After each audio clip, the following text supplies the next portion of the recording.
ena oguso ehwe no ma yentoa so na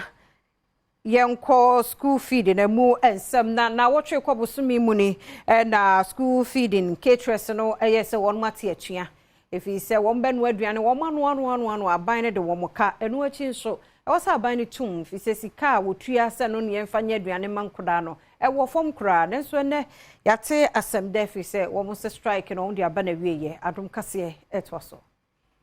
Bayam Reka Crane, Sagana de Shia Beshanensoa, one man Ragiani, a was school to us Swahudumo, and then semi betu jar, much say, what the one never na echo for my enya dear say, one more every year to mepim, and I'm a cabiana buying no eddy woman tea. Now one sent telephone shame will be and never share sono aseno. President our association now no edit to just say, Ghana by Nadia to me say, or Baba Shane Ka would do woman yanano, what day am a woman a senti, or my chat our tea ye our buying the sono, one more eddy baby.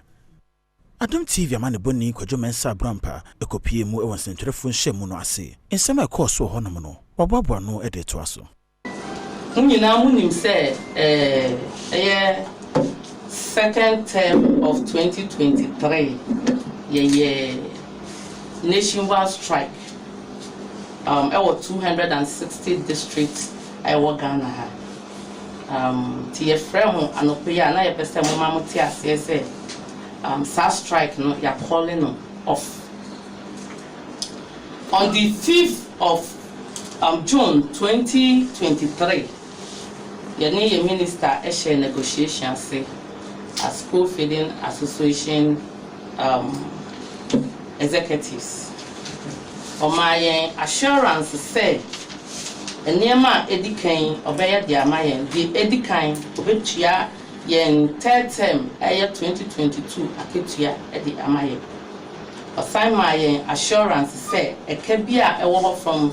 2018 any yen 4 days outstanding and normal thing across the nation na for 4 days any one hot meal sika up to now yen nuanu bi enye bi any eka biara ewo mu no omo betua edi amaye na wa assign in crop go be say woman ye sa adwuma no emfa manu su bia nya kwadwo mensa brampa ne ne nkasa kwadwo ti yenka yemwa ha meju this is the ya da se papa enti school feeding caterers no say one more asem ni nyina ban yatie wa ya ma won ti na strike na ba wiye nana what to go in there session bra wa share strike na asema na aban mu pejini biara mfa won nyiwe zinkita ho biara nke won asem na se sia se ntlo na mdo ba was strike ni na be wie nbe agenda ministry afra won na eco president so am be fa afra won aka de aka obi a wazi obi anu wa ta asa worutia na binu mpo enye sika ni bi onu nti na mdo a wa call off strike ni de se we go school a obi anko na onko nia ezibano na za waza to go in there the offer increment another ntumuna wa hwehwe ne ze oguda wanya abarizu komode ntumuna ze omambra 3 cities another wanya kura 2 city mount na wontu fa mbua eziban na wonua ama school nti chesia won ajimu no abana atasa nyi zik nkitahu nti se wakura ko striker onyaza obabua onti na wa call off strike no yo nti na se o agi atum se ebie school dia wo mo hyase no anuane dam pepe